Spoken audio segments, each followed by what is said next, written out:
여러분, 다니엘이 이제 우리가 쭉 보면서 이렇게 9장과 10장은 다니엘이 기도하는 장면을 주로 그려주고 있었죠, 그죠? 처음에는 말씀을 깊이 묵상하다가 그 말씀을 통해서 우리 민족이 이제 곧 회복되겠구나 하는 걸 깨닫죠, 그죠? 여러분들도 말씀을 보다가 또 말씀을 듣다가 여러분 하나님의 거룩한 그 뜻을 깨닫게 되시기를 주님의 이름으로 축원합니다. 신앙생활 하면서도 아무 느낌 없이 그냥 시간이 흘러가는 대로 그냥 그렇게 살아가는 사람들이 있어요. 그러나 민감하게 깨어서 하나님께서 나를 어떻게 인도하시고 계시는가 분별하기 위하여 기도하고 또 주님의 뜻을 구하고, 그러다가 말씀이 들려지는데 그 말씀이 나를 이끌고 있다는 것을 깨닫는 분들이 있어요. 다니엘이 그랬어요. 특별히 예레미야가 기록한 성경을 깊이 묵상을 하다가 그 서책에서, 거기 그 서책이라고 하는 그 말에서 오늘날 바이블이라고 하는 비블리아라고 하는 말이 나오죠. 그래서 그 다니엘이 묵상했던 그 성경을 이제 그 하나님께서 그대로 성취하시는 것을 보게 돼요. 그래서 다니엘이 이제 그 조국의 회복, 해방, 그것을 이제 준비하는 기도를 시작을 하죠.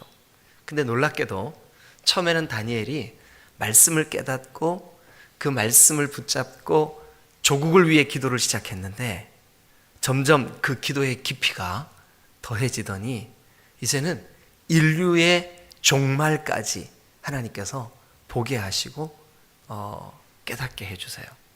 그 장면이 이제 오늘 11장과 12장이에요.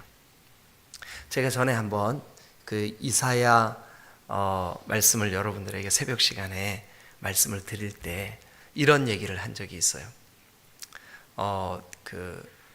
제가 어릴 때 고향이 완전히 첩첩산중이에요. 그래서 마을 뒷산에 올라가가지고 멀리 저쪽 동네를 들어오는 입구 쪽을 보면 마치 산이 이렇게 겹치고 이렇게 겹치고 이렇게 겹치고 이렇게 겹치고 산이 겹쳐 있어요. 그런데 이제 어려서부터 저 소백산 꼭대기에 그 어른들이 가르쳐 줬어요. 저게 연화봉이야. 저 연화봉에는 언제 세워졌는지 모르지만 우리나라에서 아주 오래전에 국립천문대를 세워놨어. 근데 그 천문대가 마치 무슨 이렇게 멀리서 보면 그냥 이렇게 하얀 이렇게 뭐를 덮어 씌워놓은 것처럼 이렇게 보여요. 그래가지고 그 연화봉에 저 천문대가 저렇게 있구나. 근데 흰색이구나. 우리 동네에서도 그게 보였어요. 그래가지고 그 친구들하고 어릴 때, 야, 저기 한번 가보자. 그래서 이제 우리 마을에서 출발을 해가지고 작대기 하나 들고 그 천문대를 바라보면서 이제 그 방향으로 가는 거예요. 금방이라도 손에 닿을 것 같아요. 금방 도착할 것 같아요. 잡힐 것 같아요. 그래서 이제 우리 마을에 있는 그 조그만 봉우리를 이렇게 꼭대기까지 올라갔어요. 야, 저기 있네. 그리고 이제 그 봉우리를 내려가서 그 다음 봉우리를 딱 올라갔는데 또 똑같이 저기 있어요. 제가 이제 그 얘기를 하면서 여러분들에게 뭐라고 설명드렸냐 하면 저 꼭대기에 있는 연화봉 국립천문대가 손에 잡힐 듯이 이렇게 보이지만 봉우리를 하나 넘어도 또 똑같은 모양으로 거기 그러고 있고 또 하나를 넘어도 또 똑같은 모양으로 그러고 있어요. 근데 사실은 한 봉우리만큼 가까워진 거예요. 또 그 다음 봉우리, 야, 금방 잡힐 것 같아. 근데 그 다음 봉우리로 올라갔는데 또 비슷한 크기로 그냥 거기 있는 거예요. 근데 사실은 또 한 봉우리만큼 가까워진 거예요. 성경이 그래요. 마지막 종말에 대해서 주님이 예언을 하고 있어요. 근데 한 봉우리만큼 그 예언이 성취가 돼요. 그런데 선명하게 원래 목적인 마지막 종말의 때는 저기 여전히 버티고 서 있어요. 근데 한 봉우리를 넘는 만큼 가까워지는 거예요. 이것을 제가 이사야서를 가지고 여러분들에게 설교를 할 때 점진적 계시, 이 말 이제 생각나시죠, 그죠? 하나님께서 우리에게 어떤 예언을 주시면 그 시대에 1차적으로 유사한 사건이 성취가 돼요. 그런데 그게 끝이 아니에요. 아주 본질적이고 궁극적인 또 마지막에 성취가 남아 있어요. 이게 반복적인 점진적 계시다, 이렇게 말씀을 드렸어요. 성경에는 그런 예가 아주 많아요. 자, 그러면 제가 이제 이야기를 하나 들려드리고 요 다니엘 11장을 말씀을 드릴 텐데 어렵지 않아요. 그러니까 잘 한번 들어보세요. 근데 이게 딴 생각하다가 깜빡 놓치면 뭔 소리야 저게, 이렇게 될 수 있어요. 그러니까 한번 잘 들어보세요. 자, 다니엘이 이렇게 깊은 기도로 나아가고 하나님 앞에 환상을 보고 하던 그 시대에 그 시대가 지나고 약 한 100여 년쯤 지났어요. 100년이 조금 넘게 지났어요. 그런데 이 다니엘이 환상 중에 예언했던 인류의 이 사람보다 더 많은 지역을 정복한 사람이 극히 드물 만큼 어마어마한 정복자가 하나 나와요. 그게 누구냐 하면 알렉산더라고 하는 왕이에요. 이 사람에 의해서 이제 페르시아의 시대가 끝나고 헬라 시대가 돌아와요. 헬라 제국이라 그러죠, 그죠? 그런데 이 헬라 제국이 어마어마한 힘으로 전 세계를 막 다 집어삼킬 듯이 확장되어 가고 또 정복되어 가요. 그런데 어느 날 진짜 너무 어처구니 없이, 너무 말도 안 되게 그만 이 알렉산더가 죽고 말아요. 그런데 알렉산더에게는 고민이 있었어요. 뭐냐 하면 이 어마어마한 모든 땅끝까지를 다 정복한 이 거대 제국 헬라를 알렉산더의 그 리더십이, 알렉산더가 딱 죽고 나니까 그만 알렉산더의 휘하에 있던 부하 장수들이 서로 자기의 야망을 드러냈어요. 그래서 이제 부하들끼리 싸운 거예요. 그래서 그만 이 헬라 제국이 넷으로 나뉘어지고 말아요. 그런데 여러분, 헬라 제국이 뭐 이렇게 나뉘어졌다, 너무 복잡하니까 이것만 딱 기억하세요. 우리가 성경을 볼 때 이스라엘 땅, 이것을 이제 팔레스타인이라 그래요. 이 팔레스타인의 정복을 그냥 팔레스타인을 놓고 이렇게 싸움을 벌인 그 헬라 제국은 두 제국이에요. 하나는 기억하세요. 프톨레미.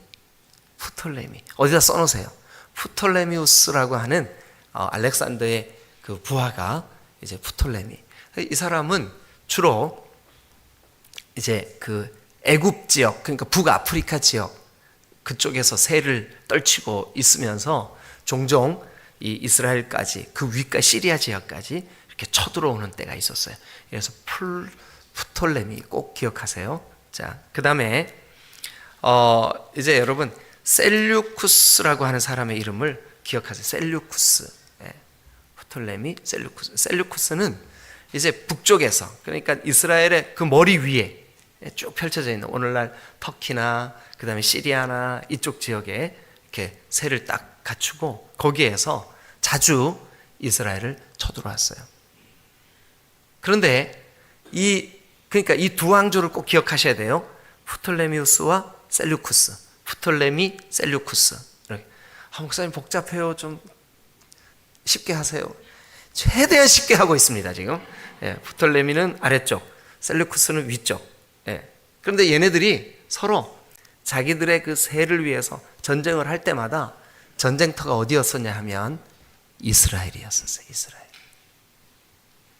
자, 그러다가 이제 그 세월이 흘렀어요. 그리고 이제 BC 약 160년에서 200년 사이, 160년, 165년 그때 이 셀류쿠스 왕조가 이스라엘 땅을 지배하고 있었어요. 근데 그 셀류쿠스 왕조에 안티오쿠스 에피파네스 안티오쿠스라고 하는 뭐라 그래야 될까? 정말 김정은 같은 애가 하나 나타났어요. 그런데 이 사람이 자기의 이 욕구 이것을 위해서 자기를 스스로 신이라 일컬었어요. 그래서 이 사람이 예루살렘 성전에 쳐들어와 가지고 이 성전을 완전히 짓밟았어요. 어느 정도로 심각하게 이 사람이 하나님을 대적하고 하나님의 성소를 더럽혔냐 하면 오늘 이 본문에 그 사람에 대한 예언이 여러 각도에서 그려지고 있어요. 그런데 여러분, 자, 다시요. 서두에 제가 뭐라 그랬죠? 성경은 종종 특별히 이 예언서는 점진적 계시의 형태로 그려지고 있는 여러 사건들이 나온다고요. 그러면 이게 안티오쿠스 에피파네스라고 하는 아주 그 독재자, 이 자기를 스스로 신격화시키는 이런 권력자, 이 사람에게서 끝나는 것이 아니라 다니엘 입장에서 볼 때는 아직 100년쯤 후에 되어질 이 대적자, 아주 망나니 같은 이 사람에 대한 예언이 1차적으로는 이 사람에 대한 예언이지만 궁극적으로 세상 끝날 이 일이 또 벌어질 거야. 이게 점진적 계시라고요. 그러니까 이 봉우리를 딱 올라가면 손에 딱 잡힐 것 같았는데 또 저 멀리에서 아직 남아있어 하고 기다리고 있는 것 같은 거예요. 그런데 이제 다니엘이 깊은 기도 가운데 나아가가지고 하나님 앞에서 환상을 보는데 1차적으로 우리 관점에서 볼 때는 이미 다 지나갔어요. 그러나 다니엘은 아직 100년쯤 지난 후에 되어질 일을 환상으로 보고 있는 거예요. 근데 그 환상의 주인공이 누구냐 하면 알렉산더 대왕과 그 안티오쿠스 에피파네스에 대한 이야기예요. 자, 그렇게 이해를 하시고 오늘 이 본문을 따라올 텐데 너무 길고 조금 복잡해요. 그래서 다니엘을 어렵다 그러는 거예요. 우리가 성경을 잘 모를 때는 1장부터 6장 다니엘이 신상 본 이야기, 사자굴에 들어간 이야기 이 정도였었어요. 그런데 이 새벽 예배 시간에 보니까 7장부터 12장이 진짜 다니엘의 진면목이 나오는 거예요. 그런데 이 내용이 조금 어려워요. 왜 그러냐 하면 예언이기 때문에 그래요. 묵시기 때문에 그래요. 근데 그 묵시의 내용 중에 점진적 계시 형태로 지금 다니엘의 시대 때 곧 닥칠, 그러니까 다니엘이 죽고 없어지지만 100년쯤 후에 실제로 다니엘이 기록하고 환상으로 보았던 일이 일단 성취가 돼요. 근데 그게 다가 아니라고요. 우리가 살고 있는 지금 이 시대에서도 앞으로 되어질 미래에까지 다니엘은 환상을 보았어요. 자, 그래서 성경이 위대한 거예요. 놀라운 거고. 그죠? 그래서 그 이야기를 간단하게 여러분들에게 좀 말씀을 드리려고 합니다. 자, 그러면 일단 여러분 우리 제가 안티오쿠스 에피파네스라고 하는 어려운 이름을 말씀을 드렸는데 우리 입장에서는 마지막 때, 그러니까 세상 끝날 이 땅에 올 적그리스도에 대한 이야기예요. 적그리스도. 자, 오늘 아침에는 우리가 이 세상 끝날 이제 예수님도 마태복음 24장에도 이제 그리스도가 여기 있다 저기 있다 사람들을 속이고 현혹시키고 그렇게 그 적그리스도가 많이 일어날 거다라고 하는 말을 예언을 하셨잖아요. 그죠? 근데 오늘날도 마찬가지예요. 저 이단의 교주들, 저 신천지 이만희 같은 아주 말도 안 되는 아주 사기꾼, 이런 인간들이 처처해서 많이 일어날 거래요. 많이 일어날 거래. 그런데 그런 세상 끝날 되어질 적그리스도, 그러니까 그리스도를 적극적으로 대적할 그런 사람들의 이야기가 오늘 성경에 다니엘에 의해서 환상으로 보여지고 그것이 오늘 우리 성경에 기록이 되어 있는데 1차적으로는 그 환상의 그 성취가 셀루쿠스 왕조의 안티오쿠스 에피파네스, 그런데 그것이 그때만 성취되는 것이 아니라 점진적으로 계속해서 반복적으로 성취가 되는데 오늘 우리에게는 세상 끝날에 올 적그리스도에 대한 이야기다. 이해가 되셨죠? 안 어렵죠? 어렵죠? 자, 그러면 이제 그 적그리스도의 특징 몇 가지만 오늘 살피고, 세상 끝날에는 다니엘이 환상 속에 그에게 이제 그가 속해 있는 그의 조국인 이스라엘 특별히 성전을 더럽히고 대적하고 하나님을 대적하는 그 적그리스도가 이런 형태로 나타나겠구나. 그게 안티오쿠스 에피파네스에 의해서 성취되었구나. 그런데 우리가 이 성경을 볼 때는 아직도 남아있는 성취가 있구나. 그게 세상 끝날의 적그리스도구나. 이렇게 이해하시면 된다고요. 간단하죠, 그죠? 예. 자, 그러면 세상 끝날 나타날 적그리스도의 특징. 그런데 이것은 이미 안티오쿠스 에피파네스에 의해서 성취된 다니엘의 때에 이 가증한, 그러니까 하나님을 대적하는 그런 대적자에 대한 이야기라고요. 자, 사실 이 다니엘 11장을 꼼꼼하게 몇 시간에 좀 나누어서 여러분들에게 좀 설교를 하고 싶었어요. 그런데 그렇게 되면 여러분들이 좀 헷갈릴 것 같아, 많이. 그래서 간단하게 이렇게 점진적 계시라는 게 있구나.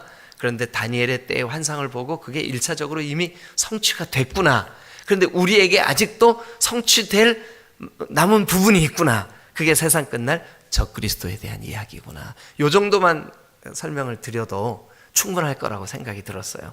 그래가지고 이제 적그리스도의 특징, 안티오쿠스 에피파네스의 특징 똑같아요. 자, 그런데 이게 점진적 형태로 그때 이미 성취되었지만 앞으로도 남아있는 적그리스도의 특징에 대해서 말씀을 좀 드리고 오늘 말씀을 마무리하려고 합니다. 자, 그러면 일단 적그리스도의 특징 36절을 한번 같이 가보겠습니다. 36절.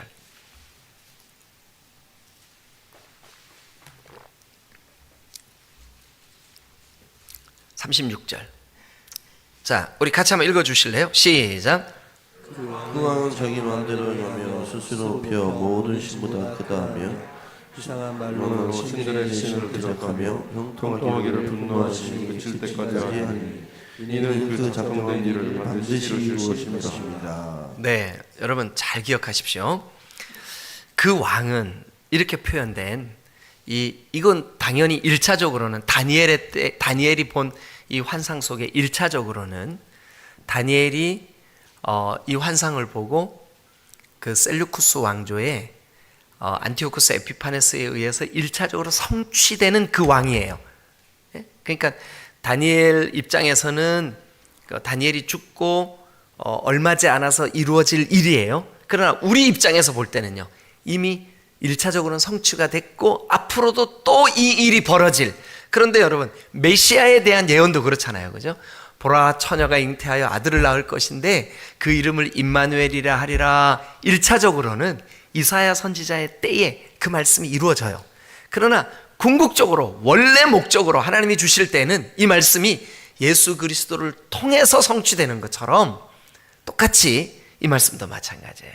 자, 그런데 그 왕은, 그러니까 그 악한 왕 안티오쿠스 에피판에서 성전을 더럽히고 성전을 짓밟고, 여러분 일단 그 36절, 그 왕은 자기 마음대로 행하며 밑줄 그어 놓으세요.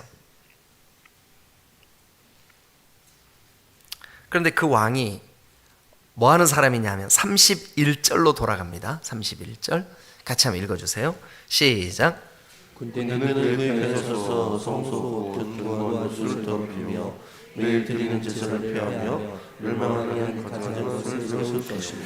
자, 요 31절이 에피파네스 안티오쿠스가 했던 그 일이에요. 그가 했던 그 예루살렘에 쳐들어와 가지고 예루살렘 성전을 짓밟고 더럽고 가증한 것을, 그 제우스 신상을 그곳에 세워놓고 막 이랬던 그 사건에 대한 예언이에요. 자, 그런데 거기 보면 그의 군대는 그의 편에 서서 성소 곧 견고한 곳, 성소 곧 견고한 곳, 거기 동그라미 쳐보세요.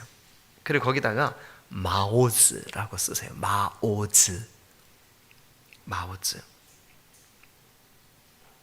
이 마오즈라고 하는 말은 지성소를 의미해요. 지성소.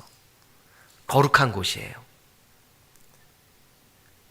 그런데 그 거룩한 곳, 곧 견고한 곳, 그 마오즈, 그곳을 뭐 하냐면 더럽힐 거래요. 그리고 이스라엘 백성들이 매일 드리던 제사, 이것을 상번제라 그래요. 근데 그 상번제를 못 드리게, 패하게, 그러니까 예배를 못하게, 오늘날로 말하면 새벽 예배를 패해버린 거예요. 없애버린 거예요. 누가요? 이 안티오쿠스 에피파네스가. 그런데 그 왕, 그 못된 왕, 그 하나님과 하나님의 성소, 그리고 하나님의 백성을 대적하는, 그러니까 우리로 말하면 누굴까요? 이게 마지막 때의 적그리스도. 근데 그 적그리스도의 특징이 뭐냐 하면 36절, 자기 마음대로 행한다는 거예요. 자기 마음대로. 우리는요, 예수 믿고 구원받은 우리가 신앙생활할 때 우리는 누구 마음대로 살아요? 우리의 주님이신, 그래서 우리가 주님이라고 부르잖아요. 그 주인이 원하시는 대로 살잖아요. 주님 뜻대로. 주님, 우리의 삶이 주님 뜻대로 살게 해주세요. 주님이 원하시는 대로 살게 해주세요. 우리는 우리 맘대로 사는 사람들이 아니에요. 이 세상은 우리 맘대로 살아라 그래요. 네가 원하는 대로 하라 그래요. 네가 생각나는 대로 네 꿈을 펼치라 그래요. 그러나 성경은 아니, 하나님 뜻대로 살아야지. 주님이 기뻐하시는 대로 살아야지. 적그리스도는 어떤 사람이 적그리스도냐? 마지막 때에 세상 끝날에 아주 흉악한 적그리스도가 틀림없이 일어날 거예요. 그게 이 다니엘의 환상 속에는 저 셀루쿠스 왕조의 안티오쿠스 에피파네스 같은 그런 왕이지만, 그렇게 일단 성취가 됐지만, 우리에게는 앞으로 세상 끝날 이 마지막 때에 아주 말로 표현할 수 없는 강력한, 그래서 어떤 신학자들은 이렇게 생각하는 사람들도 있어요. 지금 이제 세계의 모든 경제를 누군가 한 사람이 손가락 하나로 컨트롤할 수 있을 때가 온다. 이미 시작됐어요. 여러분들이 알든지 모르든지 여러분들의 통장 안에 얼마 들어있는지 이미 중앙에서 다 통제되고 있어요. 그래가지고 여러분 목돈이 여러분 통장에 딱 들어가잖아요. 이거 어디서 난 돈이에요? 하고 바로 추적 들어와요. 지금 우리가 그런 시대에 살고 있어요. 제가요, 이번에 그 스리랑카 갔잖아요. 이거 혹시 되나 하고 한번 해봤어요. 스리랑카에 가가지고요, 그 콜롬보에 있는 어떤 곳에 선교사님들 그 식사 대접, 뭐를 대접을 했는데요. 제가 여기에 있는 제 카드로, 제가 이 속에 넣어놨잖아요. 이렇게. 그래서 이 스마트 카드로 결제가 되나 하고 실험 삼아서 한번 해봤어요. 근데 거기서 되는 거예요. 예? 이게 한국에 있는 이 하나은행에 제 카드 있거든요. 근데 여기 집어넣어놨거든요. 근데 그게 세상에 제 이 스마트폰으로, 그러니까 얘 잊어버리면 저 큰일 나요. 그런데 거기서 스리랑카에서, 세상에 그 가난한 나라에서 이게 되는 거예요. 예. 그런데 그 어제 보니까 저한테 이거 결제 저거가 딱 날라왔는데, 스리랑카에서 그 결제했던 항목까지 다 적어가지고 저한테 돈 내놔 이렇게 하고 날라왔더라고요. 그러니까 지금은 뭐 이미 우리가 은행 계통에서 근무하시는 분들 우리 중에도 계시지만 여러분 다 압니다. 그러면 마지막 때 누군가가 이 세상의 모든 경제를 컨트롤할 수 있는 파워를 가지고 우리를 딱 한다 그러면 지 맘대로 할 거 아니에요. 모든 인류를. 그죠? 근데 여기 성경에 보세요. 세상 끝날. 근데 우리가 이것을 좀 막연하게 느낄까봐 하나님은 다니엘의 때에, 다니엘로부터 약 100년쯤 지난 후에 실제 유다의 역사 속에 이 일이 성취되게 하셨어요. 그리고 이것 봐, 이게 성취됐지? 세상 끝날에는 이 일이 더 정확하게 성취될 거야. 이걸 점진적 계시라 그런다고요. 그런데 그 마지막 때의 적그리스도의 특징이 뭐냐면 첫 번째 이거예요. 자기 마음대로 행하며. 자기 마음대로 행하며. 여러분, 우리는 자기 마음대로 사는 사람들이 아닙니다. 우리 안에 거하시는 주의 성령이 가슴 아파하시고, 또 주의 성령이 기뻐하시고, 주의 성령이 안타깝게 여기시면, 그것이 죄의 문제면 우리는 내려놓으면서 삽니다. 그것이 하나님 기뻐하시면 우리가 좀 하기 힘들어도 순종하면서 삽니다. 우리는 자기 마음대로 사는 사람들이 아니라 주님의 뜻대로 사는 사람들인 줄로 믿으시길 축원합니다. 그런데 적그리스도는 세상 끝날에 나타날 이 다니엘의 환상 속에서 마지막 때에 나타날 하나님을 대적하는 그 왕은 우리를 어떻게 하냐면 자기 마음대로 행하는 자가 생겨나게 될 거라는 거예요. 자, 그 다음을 보십시다. 자, 37절. 그가 다 같이 읽어주세요. 시작. 그가 모든 것보다 스스로 크다 하고 그의 조상들의 신들과 여태까지 흠모하는 것을 돌아보지 아니하며 어떤 신도 돌아보지 아니하며. 자, 거기 37절에 보면 그가 당연히 36장에 6절에 있는 그 왕이죠. 오늘 우리는 1차적으로는 저 셀루쿠스 왕조의 안티오쿠스에 의해서 성취된 그 못돼 빠진 왕. 그러나 이 왕은 거기서 끝나는 것이 아니라 점진적으로 앞으로도 이렇게 될 절대적인 힘의 출처가 있을 거라고요. 그 적그리스도가 나타날 거라고요. 근데 그자가 어떻게 하냐면 스스로 크다 하겠다는 거예요. 스스로 크다 하겠다. 여러분, 그러나 예수 믿는 사람들, 그리스도인들은 어떤 사람들이에요? 하나님 앞에서 스스로 낮아지는 사람들이에요. 겸손한 사람들이에요. 나는 무익한 종입니다 하는 사람들이에요. 그게 그리스도인들이에요. 그러나 적그리스도, 악한 왕, 이 1차적으로는 다니엘에 의해서 성취된 그때의 그 성소를 짓밟았던 왕, 마우스를 짓밟았던 왕, 매일 드리는 제사를 폐했던 그 왕, 그는 여러분 여기 보니까 스스로 크다 하는 자입니다. 마지막 때에 적그리스도가 나타나서 우리에게 강력하게 커 보일 겁니다. 야, 저자가 세계를 통일할까? 그래서 실제로 2차 세계대전이 벌어질 때 성경을 깊이 묵상하던 어떤 사람들은 나치 독일의 히틀러가 혹시 이자가 아닐까 하고 생각하는 사람들도 있었어요. 그러니까 우리가 늘 깨어서 그렇구나, 마지막 날에 적그리스도가 일어날 텐데 그는 스스로 높다 하는 자구나. 그래서 여러분 주변에 자기를 위하여 자기의 기념탑을 세우고 자기의 공로를 자랑하고 자기 이름을 드러내고 스스로 자기를 높이고 이런 사람들은 사실은 하나님의 대적자들이에요. 기억하셔야 됩니다. 자, 그 다음에 이제 우리가 어디를 보냐 하면 39절을 한번 보겠습니다. 39절 같이 한번 읽겠습니다. 그러니까 이 적그리스도의 특징입니다. 첫 번째는 36절 자기 마음대로 행하고, 37절 스스로 높아져 교만하고, 그 다음에 39절 시작. 그는 이방신을 힘입어 크게 견고한 산성들을 점령할 것이요. 자, 거기도 밑줄 그어보세요. 이방신을 힘입어. 이방신은 당연히 악한 영 혹은 사탄, 마귀를 의미합니다. 그러니까 악령의 힘을 입은 어떤 절대 권력자가 나올 거라는 거예요. 그게 다니엘의 때에는요, 셀루쿠스 왕조의 그 악한 왕 안티오쿠스 에피파네스. 근데 오늘 우리에게는요, 마지막 때의 적그리스도. 적그리스도의 특징이 뭐라고요? 이방신 곧 악령의 힘을 입은 사람이라고요. 자, 그런데 이 모든 일들은 언제 때에 완성되냐 하면 40절 동그라미 치세요. 마지막 때에 동그라미 치세요. 마지막 때. 요 마지막 때에는 다니엘이 볼 때는 이제 다니엘 시대로부터 100년쯤 후에부터 시작될 헬라 제국. 그런데 또 헬라 제국에도 그때로부터 세월이 흘러 BC 165년경에 되어질 이 셀루쿠스 왕조의 안티오쿠스 에피파네스에 의해서 되어질 그 일이지만, 그러나 다니엘이 볼 때는 그때가 마지막 때 같아요. 언덕 위에 올라간 것 같아요.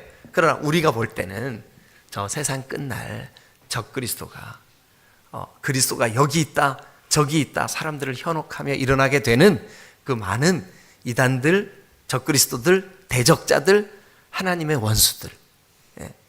그러니까 결국 이 말씀은 다니엘이 지금부터 여러분 2500년 전에 되어진 그가 본 환상이지만 사실은 우리에게도 적용되는 세상 끝날 되어질 일들이라고요. 그래서 여러분 거기 40절에 마지막 때에 동그라미 쳐놓으세요. 자, 그럼 말씀을 한번 정리해 보겠습니다. 이제 너무 복잡해지기 때문에 간단하게 정리하고 마치겠습니다. 세상 끝날 이 세상을 현혹시킬, 그러니까 하나님을 대적하고 하나님의 백성들을 혼란스럽게 만들 적그리스도가 반드시 일어난다. 근데 그 적그리스도의 특징은 첫 번째, 자기 마음대로 행한다. 두 번째, 스스로 자기를 크다 여긴다. 세 번째, 악한 사탄의 힘을 빌어서 그가 행할 것이다. 그러니까 여기 우리 성경에는 그는 이방신을 힘입어라고 되어 있지만 사탄 마귀의 권세를 힘입어서 근데 그게 언제 될 일이라고요? 40절에 마지막 때에 될 일이다. 이 일이 여러분 놀랍게도 지금부터 2500년 전에 다니엘이 환상으로 뭐 하다가요? 기도하다가. 어떻게 기도가 시작됐는데요? 말씀을 묵상하다가, 말씀을 연구하다가 기도가 시작되었고, 그 말씀을 연구하다가 시작된 기도가 처음에는 자기 조국을 위한 기도에서 시작했지만 이제는요, 온 인류 역사의 세상 끝날까지도 다니엘이 환상으로 보고 있는 장면이다. 이제 이해가 좀 되셨어요? 네, 여러분. 오늘 우리가 이 아침에도 깨어서 하나님, 우리도 다니엘처럼 하나님의 거룩한 그 역사, 거룩한 일, 하나님의 그 마지막 때의 섭리, 그 하나님의 뜻을 우리가 사모하게 해 주옵소서. 우리는요, 이 적그리스도, 사탄 마귀에게 조종되는 이 마지막 때에 현혹하는 속이는 자, 이 자를 자의 그 특징, 이 자의 그 모습과 반대되는 삶을 살면 돼요. 어떻게 하면 될까요? 내 마음대로 하지 않고 하나님 뜻대로 하고, 또 나를 스스로 높이지 않고 겸손히 나를 낮추며, 또 악한 영을 대적하여 우리 주 거룩하신 성령의 놀라운 은혜로 순종하며 살아가면 이 마지막 때를 넉넉히 우리가 승리하고 이길 수 있게 되실 줄로 믿습니다. 기도하겠습니다.